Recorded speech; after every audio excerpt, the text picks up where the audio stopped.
어린아이의 생명도 한 생명입니다. 제가 우스개로 얘기했죠. 우리 가족들하고 중국집에 가서 짜장면을 먹는데 주인이 들어오는 손님을 보고 외치는 말이 3명이요. 3명이 들어왔으니까 3자리 마련하라는 거죠. 종목을. 그런데 사실은 3명이 아니고 4명이었어요. 가슴에 꼬마 아이가 한 명 안겨 있었거든요. 그 주인은 어른 3명만 본 거예요. 앉혀있는 한 명은 사람으로 안 본 거예요. 교회는 그러면 안 돼요. 교회는 반표 이런 거 없어요. 전부 다 한 표예요. 어린아이의 생명도 한 생명이고 어른도 한 생명입니다. 사실 기성세대는 이제 얼마 안 남았습니다. 우리는 여기에서 충성할 일만 남았어요. 부르시면 가야 되죠. 하지만 이제 학생들은요, 한국교회 또 우리 교회의 미래를 짊어지고 가는 앞으로 우리들의 내일입니다. 이들에게 희망이 없으면 우리 교회도 희망이 없는 것이죠. 어른들이 한 명 안 나오면 우리들은 막 애타하고 찾아가고 전화하고 하는데 학생들도 우리 그래야 됩니다. 선생님들 애쓰고 계시지만요. 이 지역에 한들초등학교 졸업식이 있어서 한번 가봤더니 지난번에 졸업생이 34명이에요. 종교생 중에서 졸업생이 34명이에요. 그러니 이런 지역에 전도를 하려고 해도 아이들이 없어요. 서울에 저번에 세미나를 가서요. 한 사모님을 만나게 됐어요. 우리 아내의 아는 사모님이신데 같이 동석해서 식사를 하게 됐는데 그 교회가 700명 모이는 교회예요. 그런데 유년부가 7명. 심각하지 않습니까? 학생들 다 쳐도요 30명이 안 돼요. 제가 사진에 나와 있는 거가 갖고 명단하고 다 대조해서 세봤어요. 큰일입니다. 성경에서는 우리들에게 이 세상에 대해서 다스리라라고 말씀하셨는데 오늘날 다스릴 힘이 있어야죠. 결혼도 안 하려고 하죠. 아이도 안 낳으려고 하죠. 모두 개인주의가 되어서 하나님의 뜻이고 뭐고 전부 다 자기 편한 대로 살다 보니까요. 하나님의 명령은 그냥 구약의 먼지에 수북하게 담겨있는 하나의 그냥 옛날의 활자로 죽어가고 있어요. 청년들도 빨리빨리 시집 장가가고요. 가서요. 기본이 3명 나요. 3명 놓고 5명 정도 내면요. 잘하는 겁니다. 굉장히 잘하는 겁니다. 그 다음부터는 계속 박수고 한 생명에 대한 위중함을 우리가 잘 알고요. 그 생명을 계속적으로 기도해야 되겠습니다. 어떤 생명도 구원받아서 안 될 생명은 없습니다. 여러분들 플라시보 효과라고 얘기 들어보셨죠? 플라시보는 한자로 표현하면 위약이라고 씁니다. 가짜 약이라는 뜻이죠. 약 속에 어떤 특별한 유효 성분이 있는데요. 그 성분이 그 성분의 약효를 드러내지 않는데도 그 약을 먹은 사람은 그러한 효과를 보는 걸 얘기합니다. 그러니까 위장약이 아닌 것을 갖다가 위장약이라고 줬더니요. 그 사람이 위장병이 나는 겁니다. 그게 플라시보라고 합니다. 밤중에 잠을 이루지 못하는 사람이 간호사에게 수면제를 요구하죠. 이럴 때 어쩔 수 없이 간호사는요. 수면제하고 비슷한 소화제를 주기도 합니다. 근데 놀라운 것은요. 그 소화제를 먹고 그분이 어떻게 될까요? 잘 자랍니다. 소화제 먹고 잡니다. 껄껄해가면서. 열이 나는 환자에게 그냥 물 있죠. 증류수. 그걸 갖다가 해열제라고 속여서요. 의사가 직접 주사를 하면요.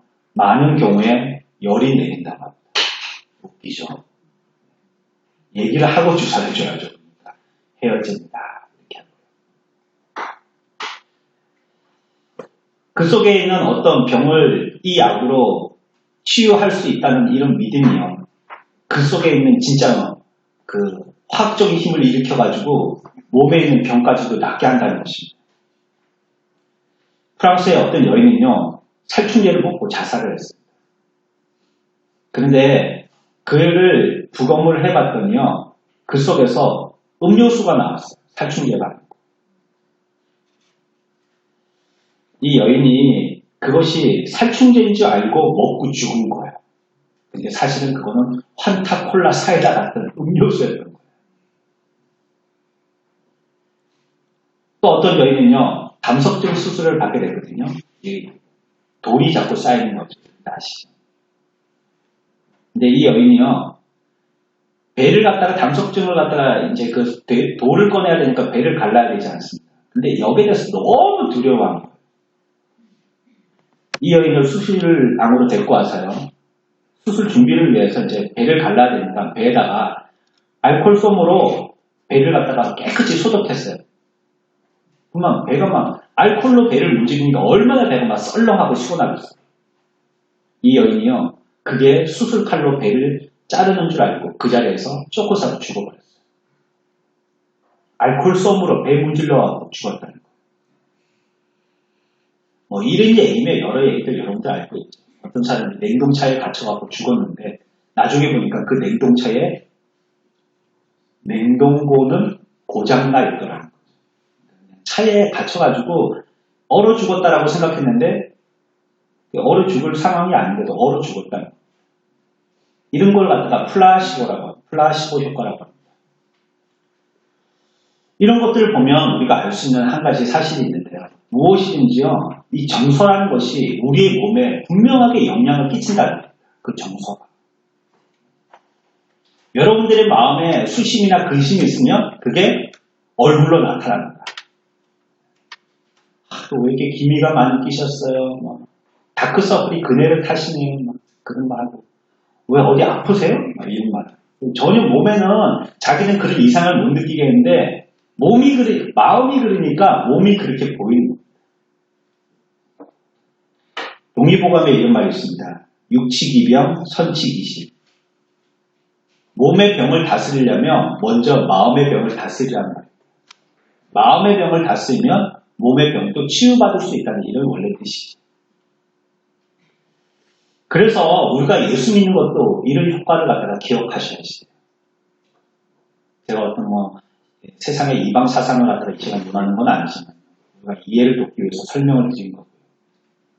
우리의 마음에 어떤 마음, 어떤 정서를 가지느냐 이것이 우리의 몸에도 지극하게 영향을 준다는 것입니다. 분명히 영향을 줍니다. 이 정서라고 표현했지만요. 여러분들 제가 정서라고 나중에 설명할 때에 그것을 믿음이라고 생각하셔도 되고 어떤 부분에서는 기도라고 생각하셔도 되고 어떤 부분에서는 또 영적인 생각이라고 생각하셔도 됩니다. 좀 여러 가지 다양하게 좀 고려해 보시기 바랍니다. 우리의 몸과 영혼의 관계가 그렇기 때문에요. 마음이 활발하게 작용하는데도 몸에 아무것도 영향을 끼치지 않고 그런 일은 없습니다. 원래 그렇게 서로 이어져 있기 때문에 주립기가 그렇게 됐기 때문에 우리의 마음에 그런 영향을 받으면요. 몸도 그렇게 영향을 받다가 반드시 받게 되어 있습니다. 몸의 활동은 마음의 움직임과 행사에 의해서 많은 영향을 받습니다. 그래서요. 어떤 사람이 무엇인가 깊이 생각하면요. 그것이 육신의 활동에 영향을 주게 되는 것입니다. 더더군다나 우리가 신앙생활 하는 사람이라면요. 우리가 기도하는 그 기도가 우리의 몸을 바로 쓰게 하는 것입니다. 느헤미야가요. 1200km나 떨어진 데에서요. 자기의 옛날의 고향, 자기의 조국이죠. 예루살렘 성벽을 재건해야 된다는 이런 소문을 듣게 되었습니다. 근데 자기는 벌써 이곳에 포로로 잡혀와서 2세대째예요. 이민 2세대라고 얘기하는 것처럼 포로 2세대예요. 그러니 조국에 대한 애국심이라든지 조국에 대한 말이라든지 그런 사상이라든지 이런 게 별로 없어요. 그냥 그 나라처럼 페르시아 사람처럼 그렇게 유대인들이 그렇게 그냥 잡혀와서 살고 있는 겁니다. 자기 조국의 성벽이 무너지고 성문은 불탔고 이렇게 됐지만 이걸 갖다가 어떻게 해결을 하겠습니까? 성벽을 재건한다라고 생각해 보세요. 자기가 속국으로 잡혀왔는데 그 나라의 왕이 뭐라고 생각하겠어요? 잡혀온 그 나라의 사람이, 종인 이 사람이 자기 나라에 가서 성벽을 건축한다 그러면, 저들이 저렇게 국방력을 강화한다든지 저렇게 방어력을 강화해서 결국 뭐 할까? 이렇게 의심하지 않겠어요? 그걸 좋은 눈으로 보는 왕은 없을 것입니다. 그러니까 이 말을 하면 분명히 이 페르시아의 아닥사스다 왕은요, 반대할 게 분명했어요. 이건 뭐 하나만한 소리였어요. 그리고 그 전에 그런 일을 시도했던 사람을 통해 가지고 이상한 소문이 들어왔거든요. 에스라는 사람이 그 일들을 갖다가 한번 추진했었는데 못하게 말렸다는 말이에요. 저들이 저렇게 해서 세금도 안 나고 나중에 나라에도 큰 해를 끼칠 것이라고 사람들이 말을 퍼뜨려가지고요. 그 일을 못하게 했어요. 그러니 더더욱 이 페르시아의 왕은요. 거기에 대해서 압박을 갖고 있었어요. 이런 분위기에서 느헤미야가요. 왕에게 내가 우리의 고향, 우리 조국으로 돌아가서 성벽을 재건하겠습니다 하는 말은요. 얼토당토하는 말입니다. 어떻게 보면 반역자, 쿠데타를 일으키려고 하는 주동자로 몰려서요. 처단당할 수도 있는 거예요. 이렇게 어려운 입 밖에도 낼 수 없는 말을 갖다가 할 수 없는 이런 상황 가운데서요. 느헤미야 1장 1절에 보면 기도를 시작했는데 그 기도의 시작의 연월이요. 기스르월이라고 얘기합니다. 유대 절기인데요. 오늘날의 현대 절기를 치면 3월, 4월쯤 됩니다. 이때부터 금식 기도를 하기 시작했어요. 무슨 기도했다고요? 밥 안 먹고 식음을 정폐하고 기도했다는 것입니다. 3, 4월쯤에 시작했는데요. 나중에 느헤미야가 왕에게 얘기했을 때 왕이 허락했던 때를 갖다가 2장 1절에서 얘기하고 있는데 그 절기가 니산월이다 이렇게 얘기합니다. 니산월을 우리로 치면 기스르월이 11월, 12월쯤 되고요. 니산월은요. 오늘날로 치면 3, 4월쯤 됩니다. 그러니까 최소한 3개월을 기도했다는 거예요. 어떻게 해요? 금식했어요. 금식하며 3개월 이상을 기도했다. 뭘 기도했을까요? 하나겠죠. 왕의 마음을 돌이켜 주셔서 내가 얘기할 때 허락해서 우리의 민족의 땅으로 다시 돌아가서 그 땅에 있는 성벽과 성문을 재건하게 보수하게 하게 해달라고. 그걸 기도했겠죠. 이거 기도 안 해도요. 느헤미야는 여기서 피제보름에서 잘 살 수 있습니다. 왜 지금 왕 옆에서 대신의 역할을 하고 있으니까 먹고 사는 데는 걱정이 없거든요.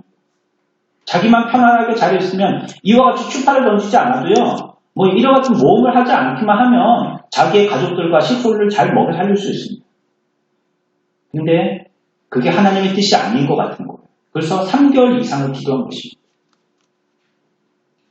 그랬더니 하나님이요. 철옹성 같았던 느헤미야 아닥사스다 왕의 마음을 녹록듯이 녹여주셨어요.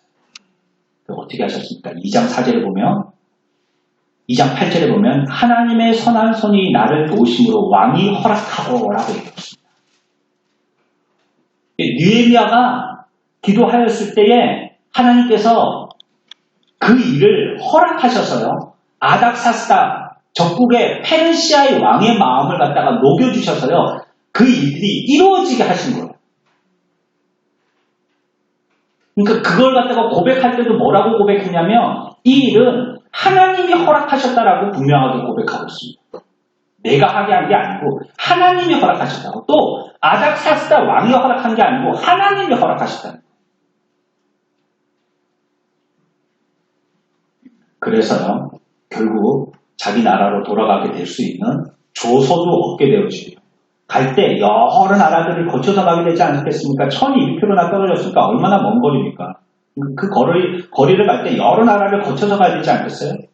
그때요. 모든 나라의 사람들은 이 느헤미야가 가는 길을 열어주라라고 조서를 내려줬어요. 그리고 예루살렘에 가서 성벽을 재건하게 될 때에 주변에 있는 우리의 속국이라든지 아니면 아군이라든지 그런 사람들은 모두 다 이 사람을 도우라고 얘기해요. 그래서 이 성벽 재건하는데 재료를 다 돕도록 해줬어요. 여러분, 기도하면요. 그 기도가 그 사람까지 움직이나요? 기도 우리가 가만히 있는 입에 한번 그냥 안 될 값에 해보지. 이런 생각으로 하면 절대 안 됩니다. 기도했더니요. 4개월 동안 느헤미야가 금식으로 기도했더니요. 하나님께서 놀랍게 역사하셔서요. 그 왕의 마음을 갖다가 이렇게 열어주시고요. 그냥 허락 정도가 아니고 전폭적으로 지시까지 해주신 겁니다. 느헤미야는 이 일을 할 수 있게 된 것이죠. 정서가 몸에 예민한 영향을 미치는 것이 분명해요. 그 정서가 크면 클수록요. 정서가 힘있게 나타날수록요. 그 정서가 몸에 미치는 영향력은 더 큰 것입니다. 다시 얘기하면 우리가 하나님 앞에 기도하고 간구할 때 그와 같이 열심을 가지고 느헤미야와 같이 우리가 뭐 3개월, 4개월이고 식음을 전폐하고 금식으로는 기도하지 못한다 할지라도 간절함을 가지고 우리의 모든 영적인 거룩한 정서를 쏟아서 하나님 앞에 간구하게 되어지면요. 천홍성 같은 세상의 문들이 열려지는 놀라운 역사가 있게 되어지는 것입니다. 성경이 우리에게 말씀하신 것입니다. 분명히 거룩하고 영적인 정서는요. 몸에 영향을 미칩니다. 나뿐만이 아니라 다른 사람의 몸에까지도요.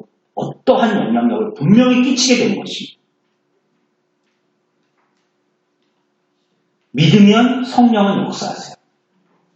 우리 마음에 믿기만 하면요. 성령은 반드시 역사하십니다. 여러분이 진리에 순종하고 감사하면서요. 거짓 정서를 부인하고요. 복음의 바른 정서를 따른다면요. 나의 삶은 놀랍게 변화될 것입니다. 이 거짓 정서라는 것은 다른 걸 얘기하는 것이 아닙니다. 육신의 기분, 감정 사용하는 걸 얘기합니다. 하나님께 영광과 찬송을 올려야 되는데 쓰지 않는 그러한 우리의 육신의 마음, 이런 것들을 얘기합니다.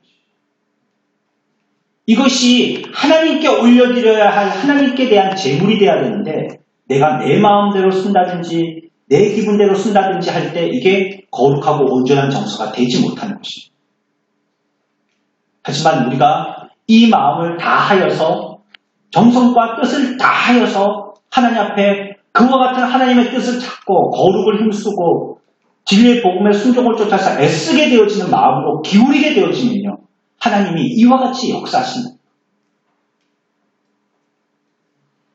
12년간 만성 자궁출혈에 사회로부터 격리당한 여인이 있었습니다. 불쌍한 여인이죠. 요즘처럼 의학이 발전되어 있어가지고 진맥만 몇 번 해본다든지 자기의 수치스러운 부분을 보이지 않고 사진만 몇 장 찍어도 무슨 문제입니다. 이렇게 알 수 있다면 그래도 조금 덜 부끄러움 나올 텐데 옛날에 안 그랬거든요. 어디 다쳤어요? 그러면 다 보여줘야 되거든요. 옛날에 의사 중에서 여자 의사가 어디 있었습니까? 전부 다 남자 의사죠. 그러니까 부인병 이런 병을 갖고 있는 사람들은요. 그 병을 고치기가 굉장히 곤란합니다. 그런데 이 병이 그렇게라도 나아지면 다행인데요. 낫지가 않는 거예요. 성경은 유출병이라고 얘기하고 있어요. 병이 피가 계속 흘러나오는 거예요. 그러니 사회생활을 어떻게 하겠어요? 병 고쳐보려고 자기 재산 다 팔았지만 고치지 못했어요. 용한 의원이 있다고 그곳에 저곳에 다 쫓아다녀봤지만 안 되는 거예요. 그러니까 이 여인은요. 불쌍하게 가족들과 사회와 떨어져서 격리돼가지고 혼자 살고 있는 거예요. 꼭 나병 환자로. 그런데 어디에서 소문이 들리기 시작했어요. 예수라는 분이 계신데 그분은 죽은 사람도 살리고 귀신도 쫓아내고 자연도 하나님께서 그 예수님의 말씀만 하시면 자연도 다스리신다는 굉장히 놀라운 능력을 안고 계신 분이 계신다. 그런데 그분이 우리 동네 옆으로 지나가신다. 복림동을 지나가신다는 거예요. 예수님. 복림동에 여기 이 밑에 있는 마트 옆을 지나가신다. 그래서 이 여인이 이게 웬일인가 싶어서 그분은 낫게 하실 수 있겠구나. 믿음을 가지고 마트 앞에 같이 군중 속에 섞이게 되십니다. 그리고요. 그 여인은 손을 내밉니다. 얼마나 부끄럽고 수치스럽고 사회로부터 격리되어서 사회생활을 하지 못할 든지 예수님 앞에서 손을 내밀지도 못해요. 성경은 뒤에서라고 표현합니다. 예수님이 가시는데 뒷자락을 만지죠. 손이라도 만지거나 하고 막 이렇게 연예인 나타났을 때 사인 받으려고 앞에 막 뛰쳐나가거나 이러지 못했다는 거예요. 예수님이 지나가시는데 엎드려 있다가 지나가시는 예수님의 옷자락 끝을 이렇게 만지고 그러면 자기의 병이 낫겠다. 나을게요? 안 나을게요? 어떻게 하셔? 놀랍게 나았어요. 근데 그걸 자기가 느꼈다라고 성경이 얘기하고 있어요. 자기가 병 나음을 깨닫고라고 얘기하고 있어요. 예수님을 딱 만지니까 쫙 병이 나는 것 같다 깨달은 거예요. 여러분들 뭐 암 환자들이 간증승동 이런 거 보셨죠? 화장실에 가서 변을 보고 나왔는데 병 나은 것 같다라는 느낌이 들더라는 거예요. 그래서 진짜 진료 날짜에 가갖고 사진을 찍어봤더니 그 암세포가 한 개도 어디 갔는지 없어지고 깨끗하게 나왔더라는 거죠. 이 여인도 그랬다는 거예요. 예수님께서 마가복음 5장 34절에 말씀하십니다. 예수께서 이르시되 딸아 내 믿음이 너를 구원하였으니 평안히 가라. 내 병에서 놓여 건강할지어다. 아멘. 이게 2000년 전에 신약의 역사책에 나온 얘기가 아닙니다. 오늘날 우리의 삶의 현장에서 벌어지는 거예요. 믿음은요 병 나음을 얻는다. 우리가 올바른 정서를 활용하게 되어지면요 우리의 몸의 문제들이 해결되어진다. 이것을 만약에 신비라고 얘기한다면 우리는 성경에 있는 모든 내용들을 부정해야 될 것입니다. 신비주의자들이 얘기하는 거 아니에요, 이게? 그러면 뭐 없는 말들을 지어서 만들어냈다면 그렇게 얘기할 수밖에 없겠지만 성경에 나와 있는 말씀입니다. 하지만요, 간혹 세상에서 겪는 일들에 대해서 우리의 몸에 안 좋은 정서를 줘서 안 좋은 영향을 끼친 때도 있다는 것입니다. 여러분들이 걱정하거나 미워하거나 우울해하거나 근심하거나 질투하거나 어떻게든 해를 끼치려고 하거나 좌절하거나 포기하려고 할 때 우리는 바른 신앙을 할 수 없게 되어져요. 건강한 신앙생활 안 된다는 거죠. 머리 어지러운 사람처럼 똑바로 이 주변에 걷지 못하는 사람이 되더라고요. 휘청휘청 막 이렇게 어찔어찔해가지고 넘어질 것 같아가지고 막 벽을 짚어야 되고 막 이렇게 걷는 사람이 되더라고요. 이 건강하게 똑바로 걸을 수 있는 사람이 있대요. 그리고 그 신앙생활은 매우 고통스럽게 됩니다. 편하고 기쁘고 감사하고 행복한 신앙생활이 안 돼요. 그런 정서들이 나를 강제하고 억압하고 있게 됩니다. 반면에 은혜롭고도 큰 높은 정서의 신앙생활을 강하게 생활하게 되어지면요. 우리의 영적인 정서는요. 큰 힘을 얻게 되죠. 성경에서 그리스도인들 속에서요. 능력의 영으로서 존재하는 하나님의 성령과 역사에 대해서 말씀하고 있습니다. 에베소서 오늘 읽었던 3장의 7절의 말씀입니다. 이 복음을 위하여 그의 능력이 역사하시는 대로 내게 주신 하나님의 은혜의 선물을 따라 내가 일꾼이 되었노라. 내가 하나님의 일꾼이 된 것이요. 내가 하겠다는 의지라든지 어디 신학교 가고 공부해서 된 게 아니라는 거예요. 내가 하나님의 일을 하는 것은요. 내가 어느 때 기분 좋았던 거, 세상에서 뭐 잘 돼가지고 기분 좋았던 거, 야, 잘 됐으니까 뭐 교회나 한번 다녀볼까 뭐 이런 마음으로 와서 신앙생활을 한 것이 아니라는 거예요. 뭐라고 얘기합니까? 그 일은 능력이 역사하시는 대로라고 얘기하고 있어요. 하나님의 능력이 역사하시는 대로 따라서 하나님의 주신 선물을 따라 내가 일꾼이 된다는 거예요. 내가 나되게 하는 것은요. 성령의 역사가 된다는 거죠. 그분의 능력을 통해서 되게 한다는 거예요. 이게 강권적으로 우리를 붙들게 될 때 그 일을 하게 하신다는 거예요. 성령의 강한 소욕 가운데 붙들려 있지 못하면요. 우리의 마음은요. 갈대와 같이 자꾸 휘둘리게 됩니다. 갈피를 못 잡게 된다. 그 기준이나 기초가 말씀이 되지 못할 때에 거짓된 감정에 의지해서 신앙생활을 하게 될 때에 오만때만 것들이 다 나에게 시험이 됩니다. 별의별 게 다 시험이 돼요. 좋은 것도 시험이 되고요. 안 좋은 것도 시험이 됩니다. 그런데 예수님도 시험을 당하셨죠? 시험이 없을 수 없습니다. 하지만 말씀에 근거하고요. 강한 성령의 능력에 의해서 붙들림 받은 바른 정서의 삶을 살게 되어지면 그 사람은 시험이 오지만 감당하고 이기게 되어집니다. 예수님처럼. 능히 감당할 수 있는 사람.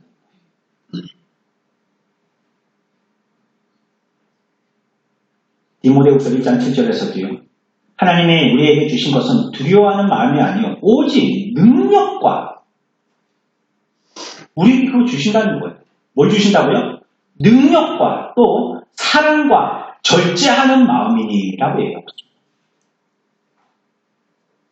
이에 의해서 이것이 우리의 신앙생활에 큰 힘이 된다는 거예요. 하나님께서 성령을 통하여서 하나님의 성령과 역사에 대해서 이와 같이 성경은 우리에게 얘기하고 있는 거예요. 하지만 우리의 본성을 알아봅시다. 우리는 어떤 사람입니까?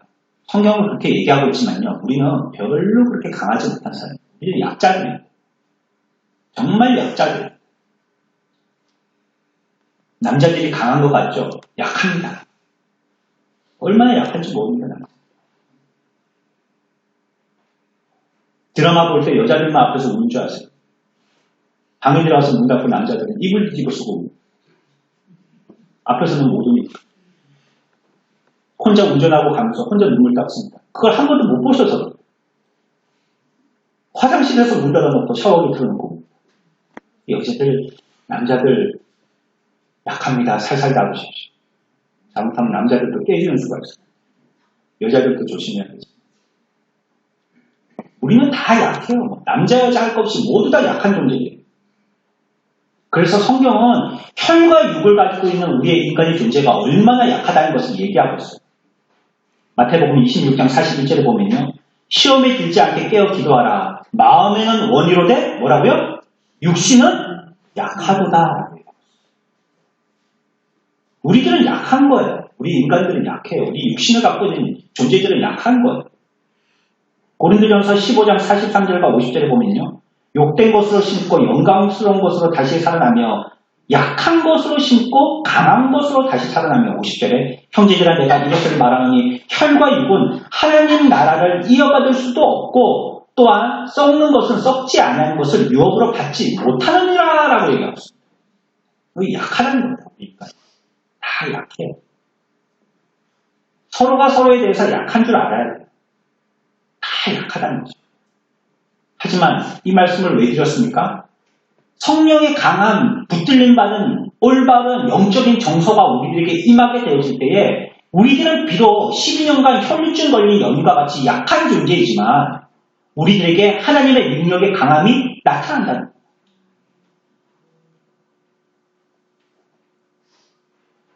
그 영으로 살 때 우리들에게 연약함이 사라지고요. 우리들에게 주의 강함이 드러나게 된다는 거죠.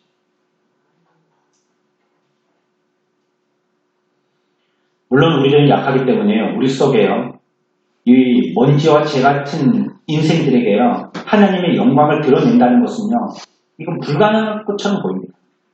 우리들은 그 영광을 안고 살기에 우리가 엎어질 수밖에 없는 존재라고 이렇게 생각하게 되지. 맞습니다. 그 말. 우리들은 하나님의 영광과 하나님의 그러한 어떠하심에 대해서 우리들은 안고 있기에 우리들은 참 불안하고도 연약한 존재들입니다.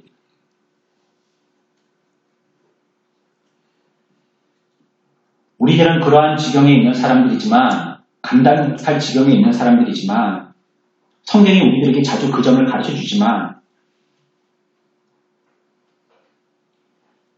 하나님의 영광에 대한 생각들이라든지 하나님의 영광을 보는 것이 하늘에서 체험되어지는 정도로 주어진다면요.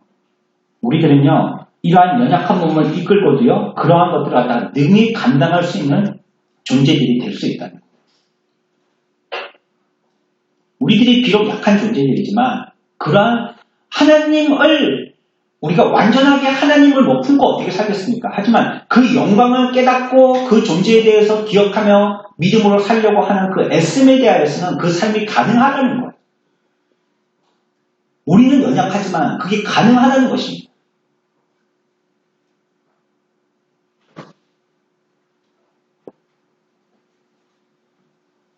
우리들이 가지고 있는 이러한 신앙들은요, 우리가 가지고 있는 이러한 정서들은요, 우리가 참으로 추구하고 본받아야 될 그 정서의 기준이 있다고 했습니다. 그거는 하늘나라의 성도들과 하늘나라에 가서 우리가 접하게 되어질 그 면이라고 했어요. 그것이 우리가 정서의 본받을 점이라고 했어요. 비록 그곳에 가서나 여기에 서서나 우리의 이 처지와 분량이 달라서 그렇죠. 그것과 우리들은요, 똑같은 것을 느끼면서 똑같은 것을 갖다가 체험으로 믿음 생활을 할 수 있는 것입니다. 그러니까 우리가 앞으로 가서 살게 되어질 천국에 대한 소망을 가지고 그 믿음을 향하여서 우리들은 이 땅에서 능히 감당하여 살 수 있다는 것입니다. 이 본질에 있어서는 차이가 없다는 겁니다. 하늘나라 성도들의 믿음이나 우리들의 믿음이나 물론 하늘나라에서는 믿음이라는 게 필요 없죠. 당연히 보고 아는데 뭘 믿을 필요가 있겠습니까?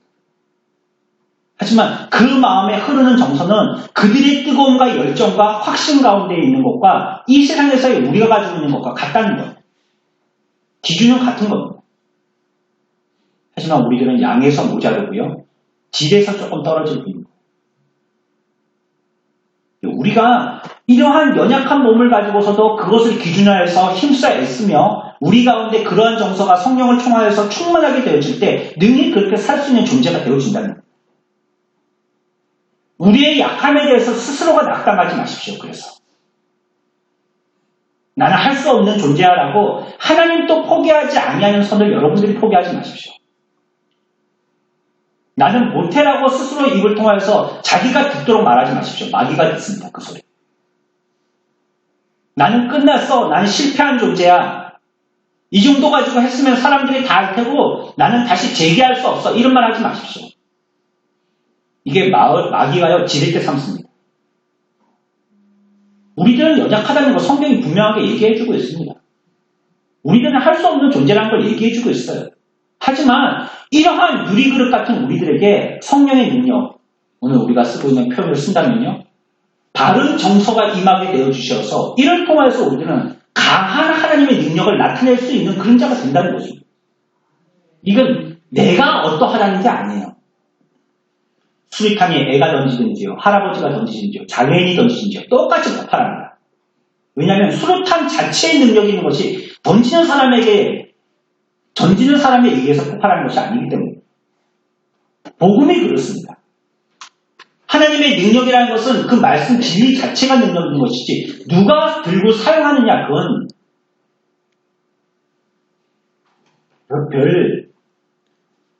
별 중요한 게 아니에요. 자체의 능력이 있는 거예요.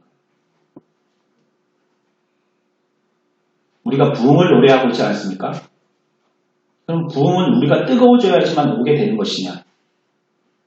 그러면 우리들이 식으면 부흥은 오지 않는 것이냐? 이것도 오해의 소지가 많습니다. 부흥이 우리가 뜨거워져야지만 온다면 항상 하나님은 우리들에게 불을 지피셔야 될 거예요. 그리고 뜨겁지 못했던 때에는 부흥이 없었다는 게 되는 거죠. 성경은요 그렇게 얘기하지 않습니다. 환난과 핍박 가운데서도요 여전히 하나님의 말씀의 진리는요 강수와 같이 흘러넘쳐서요 부흥의 물길이 끊치지 않고 흘러내려가는 것들을 우리들에게 보여주고 있습니다. 나와는 별 상관없다는 거예요. 근데 되려 내가 나를 볼 때 스스로에 대해서 낙심하고 낙담에 대해서 하나님의 능력조차도 제한하는 자가 되어서는 안 된다.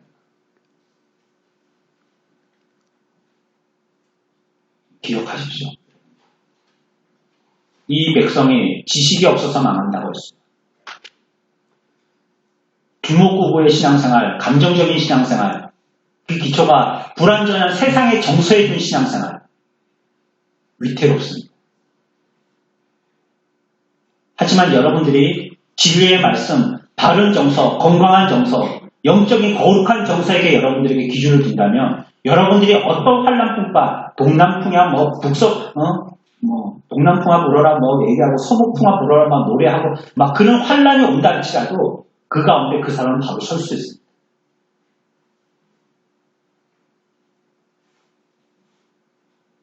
하나님은 우리에게 다임이 되어 강하게 역사하시기를 원해요. 바른 정서, 건강한 정서를 가지고요. 크고 강하게 역사하시기를 원하십니다. 그래서 시편 84편 2절에 보면 영원히 여호와의 궁정을 사모하며 쇠하여 내 마음과 육체가 살아계신 하나님께 부르짖나이다 라고 얘기하고 있습니다. 내 마음의 신앙적인 정서가 격렬하다는 것입니다. 이것이 내 영혼의 뿐만이 아니라 육체까지도 미친다는 것이에요. 하나님이 그렇게 하기 원하시는 것처럼 내 속에서도 그런 정서가 격렬하게 불탄다고 얘기하고 있어요. 63편 1절에서는요. 하나님이여 주는 나의 하나님이시라. 내가 간절히 주를 찾되 물이 없어 마르고 황폐한 땅에서 내 영혼이 주를 갈망하며 내 육체가 주를 앙모하나이다 라고 얘기하고 있습니다. 하박국 선지자는요. 하나님의 위엄을 의식하고서요. 자기의 몸이 압도되었다라고 얘기하고 있습니다. 내가 들었으므로 내 창자가 흔들렸고 그 목소리로 말미암아 내 입술이 떨렸도다.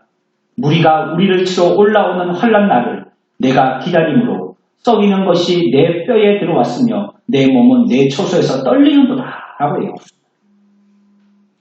우리의 몸이 연약하고 우리의 몸이 비록 병들어 있다 할지라도요. 하나님께서 우리에게 강하게 역사하실 때 우리들은 떨리고 또 어떨 때는 두려워하고 어떨 때는 능력으로 우리들이 사용되어질 수 있다는 거예요. 비록 비참한 몸이라 할지라도요. 병들어 있는 몸이라 할지라도 죄에 찌든 몸이라 할지라도요.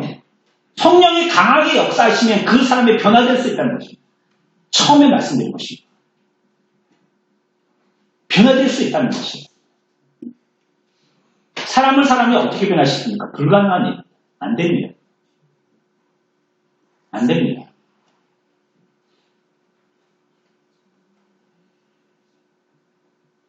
어떤 학자가 그렇게 써놨대요. 공부라는 것은 무엇이냐? 학습하는 방법을 배우는 것이 공부라고 얘기했어요. 뭘 한 가지 아는 게 공부가 아니고요. 그 과정을 배워나가는 게 공부예요. 끝없이 해야 되죠. 그러면 공부 잘했다, 공부 완수했다라고 얘기할 수가 없는 겁니다. 평생을 해야 되는 것입니다. 배우는 과정이니까 공부라는 것이. 그러니까 내가 이 일을 어떻게 처리하면 되겠구나 깨달았으면 그 사람 지금 공부하고 있는 거예요. 우리 삶이 그렇지 않습니다. 누가 자기 자신에 대해서 자신할 수 있는 사람이 있겠어요? 나는 강한 자라고 누가 자랑할 만한 사람이 있겠어요? 우리들은 다 약한 자예요. 비참한 자예요. 연약한 몸의 소유를 한 사람들입니다. 이렇다 할지라도 성령의 역사를 거부하거나 성령의 역사에 대해서 지탱하거나 성령의 역사에 대해서 외면할 수 없는 것이죠. 우리에게 강하게 역사하실 때 우리들의 이러한 몸을 갖고 있지만 성령은 우리를 통해서 역사하기를 원하신다. 뒤에 거룩한 영광을 나타내기를 원하신다. 누굴 통해서? 저와 여러분들 통해서. 목사님은 뭐 대단하시니까 그렇고 우리들은 안 돼요. 맨날 뭐 일주일 동안 회사에서 뭐 돈벌이 한다고 뭐 새벽 6시에 나와서 밤 12시에 들어오는데 그 어디 뭐 하나님의 영광을 그건 그냥 우리의 연약함일 뿐입니다. 그냥 우리의 연약함 뿐이에요. 그런 사람을 통해서 성령이 역사하기를 원하신다는 것. 나타내기를 원하신다는 것입니다. 이것이 격렬하게 있다는 것입니다. 우리 속에.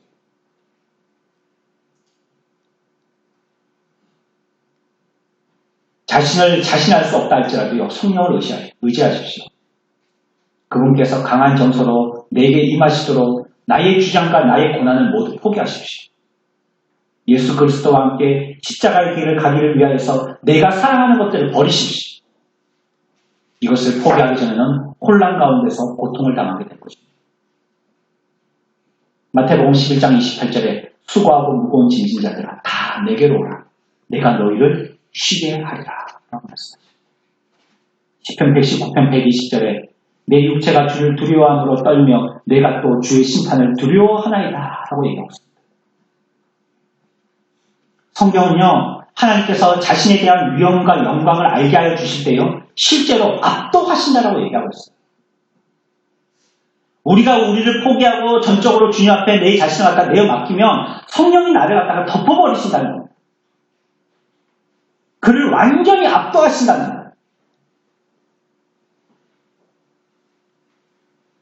하나님께서 우리들에게 왜 그런 것들을 보게 하십니까? 왜 우리를 통해서 주의 성령의 능력이 나타나신 그 상징과 표징들을 보게 하여 주십니까? 하나님의 사랑하고요. 그리스도의 구원을 우리를 통해서 알게 하려고 하시는 것입니다. 비록 이것이 나의 연약함을 통해서 되어졌지만 이것이 나의 잘남을 통해서 되어진 것은 아니라는 걸 말씀하십니다. 그렇게 역사하려고 하시는 이유는요. 우리의 약함을 통해서 하나님의 강함을 드러내시기 위한 것이죠. 그리스도의 위엄과 영광을 알게 하려고 하신 것입니다. 그래서 그러한 나타남의 표징들이요, 하나님의 의도대로 활용되어졌고요. 그것들로 인해서 오늘날도 신실한 성도들은 감동받고 살고 있습니다. 그 능력과 그 힘으로 살고 있는 것입니다. 우리에게 이러한 정서를 주신 것은 그분을 찬양하기 위해서임을 여러분들이 분명하게 기억하십시오. 내 마음이라고 내 마음대로 들어서 쓰는 것이 절대 아닙니다. 내 몸이라고 내 마음대로 아무렇게나 쓰는 것이 절대 아닙니다. 우리의 몸과 우리의 마음을 주신, 우리의 정서를 주신 하나님의 특별한 뜻과 계획이 있으신 것입니다. 그것대로 쓰지 않으면 우리는 지금 죄 짓고 있는 것입니다. 거룩한 외향적인 정서를 드러내어서요, 하나님의 의도대로 하나님의 영광과 위엄에 대해서 크고도 생생하게 이해하게 하고요, 그렇게 하셔서 우리는 영적인 큰 감동받는 사람이 되게 하려고 하십니다.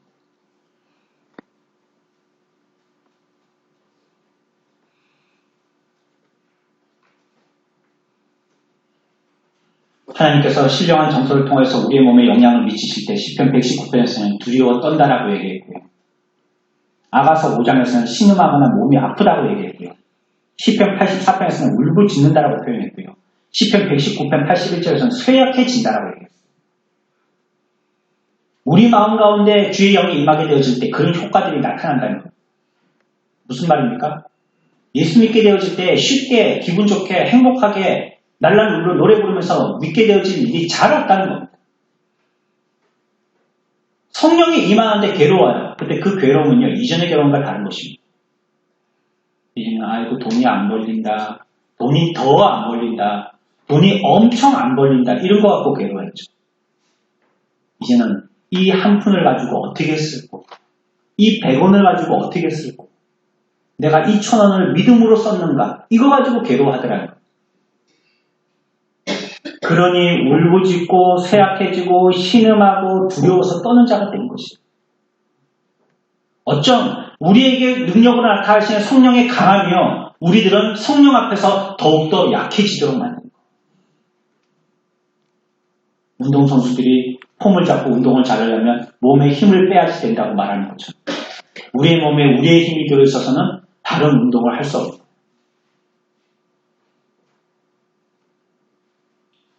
여러분, 오늘 하나님께서는요, 우리에게 강하게 그분의 권능과 능력을 나타내시기를 원하십니다. 누구 아니고요, 저와 여러분. 비록 잘 믿지도 못하고 이제 믿기 시작하고 일주일에 한 번 겨우 교회 와서 예배 한 번 드리고 가는 이 연약한 우리라 할지라도 그분의 권능과 능력을 나를 통해서 나타내기를 원하십니다. 내 정서를 절대 마귀에게 빼앗기지 마십시오. 내 정서를 통해서요, 하나님께 하나님의 영광이 나타나도록 하십시오. 두려워하거나 신음하며 몸이 아프거나 울부짖거나 새역해지더라도 지금 하나님은 우리를 통해서 하나님이 나타나시려고 하시는 겁니다. 하나님이 일하고 계시고 우리를 통해서 하나님의 영광을 드러내려고 하시는 것입니다. 그렇게 하셔서 우리에게 강한 하나님의 거룩한 정서를 표현하시는 것입니다. 내가 너희를 사랑한다. 내가 너희를 그래서 구원하였다. 알려주시려고 하나님의 하나님 되심을 인정하면서 우리에게 주신 바른 정서를 바르게 활용하여서 우리를 통해서 하나님께 영광 돌리는 저와 여러분들의 삶이 되어지길 축원합니다. 이 시간 감사하면서 잠시